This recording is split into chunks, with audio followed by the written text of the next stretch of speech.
Hi mga mare! Hello! Vacation is over mga mare. Preparing for uwian na mga mare sa Manila. So, ayan, maaga kaming gumising mga mare. Pumunta ako doon sa likod ng bahay ng kapatid ko at pinsan ko para kumuha ng mga gulay na iuwi sa Manila. So, naabutan ko yung kapatid ko, Mara, yung nakita nyo, nag-ano siya ng buto ng okra. Kasi itatanim niya yun, napiprepare siya para sa pagtanim ng kanyang okra sa likod ng bahay ng pinsan ko. So, kakaanin niya lang yan ng palay. So, tataniman niya muna ng okra yung ibang parte ng lupa doon. So, ayan na mga mare, pipitas na tayo ng mga siling green. Unahin muna natin yung siling green, mare. So, nanghiram lang ako ng balding maliit para lagayan natin ng siling green. Yung pang ilang harvest na daw nila sa siling green na yan mga mare. Nakita nyo naman parang ano na yung mga puno, matanda na. So, marami pa rin mga bunga mga mare.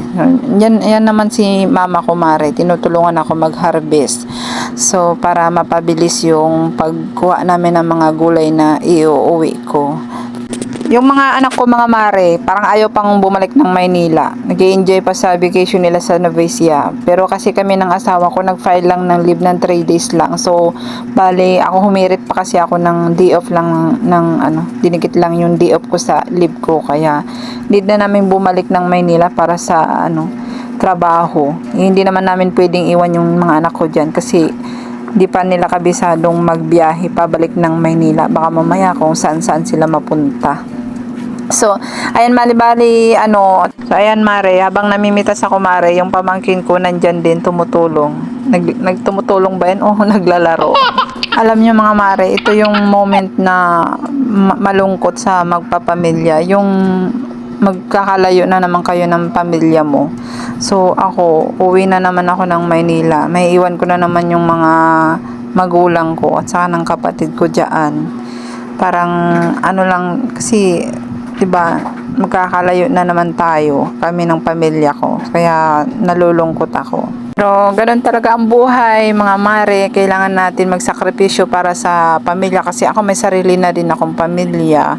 Kailangan ko maghanap buhay kasi yung hanap buhay ko nasa Maynila. So, yung mga kapatid ko diyan naman, yung mga ibang kapatid ko naman nasa ibang bansa. Bali ang kapatid ko lang diyan na dalawa, yung kaninang magtatanim ng okra. So, paalis na din yun mga mare. Nagpa-fit to work na yun. Sasampa na naman ulit ng barko yun. So, bali yung may iwan dyan yung kapatid kong si Wilin. Yung nanay ng bata dyan, yung pamangkin ko. So, ayan mga mare. Malungkot na naman yung mga gulang ko mare kasi siyempre lalayo na naman kami. Yung dalawang apo niya, yung dalawa kong anak. Tapos ang may iwan na lang dyan isang apo at saka yung isang apo nila malayo naman, medyo namamasyal-masyal lang sila dyan. So nakakalungkot man pero kailangan natin sakripisyo. Bakasyon naman kami dyan mga mare. So, ayan na mare. May iba tayo mare. Diyan na tayo mare sa okra naman tayo mamimitas. Mga okra. Tapos ng kunting sitaw. Yung sitaw kasi dyan mare, kunti na lang po ang bunga. Kaya, kunti lang yung nakuha nating sitaw. So, ayan. Yung nakaraan naman na sitaw na pinagkunan ko, doon naman yun sa tapat. Hindi naman yun sa amin. So, yan lang yung sa amin. So, ayan na. Naipon na yung mga iuwi ko ng Maynila. So, tsaka ng talong. Kumuha kami ng mga talong. Yan lang yung uuwi ko, mare. Nambuli mga ako, mare. Marami akong bibigyan. Hindi ko alam paano hahatiin. Yan, nakinarga na sa sako, mga mare. Tapos, binuhat ko na. So, mapiprepare na tayo sa pag-uwi, mga mare. May may pinadala ng gulay. So, ayan na, the moment na pinakamalungkot mga mare, yung pamamaalam, pangsamantala. So, ayan si GM, nangingilid na yung luha niya, naiiyak yan mga mare, yung kapatid ko, saka yung mama ko, hindi lang pinapakita.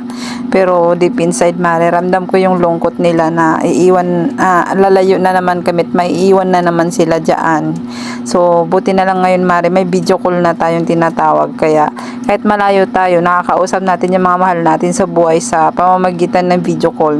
Nakikita pa rin natin sila sa kanilang kung saan man sila naroroon. Yan mare, nag-arkila kami ng tricycle papuntang bayan. Tita doon. Bakit? Baba na! Uwi na sila. Pasyal na lang tayo dun pag ano. Aalis kayo eh. Alam niya yun eh. Kabis. Nag-drum-drum. Alam, dyan sa idugan. Bakit? Nag-drum-drum sila. Nababay na! Uwi na kami Manila! Ay! Iyak na. Wala na namang kalaro, ate. Ay, kuya! Alis niya kuya. O, sama ka na doon. Magdidi ka kay ate mo. Baka muna kaya baba. Baba na muna. Grabe iyak niya, oh! Oh! Halika na, halika. Si mami na lang, si mami. Ito, kunin mo to. Ito, oh. Kunin mo. Anak ka. Anak ka, marunong na ikaw.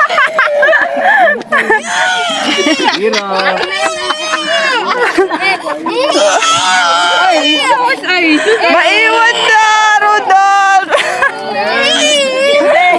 Pakal-pakal na, gang! Pakal-pakal mo na, gang!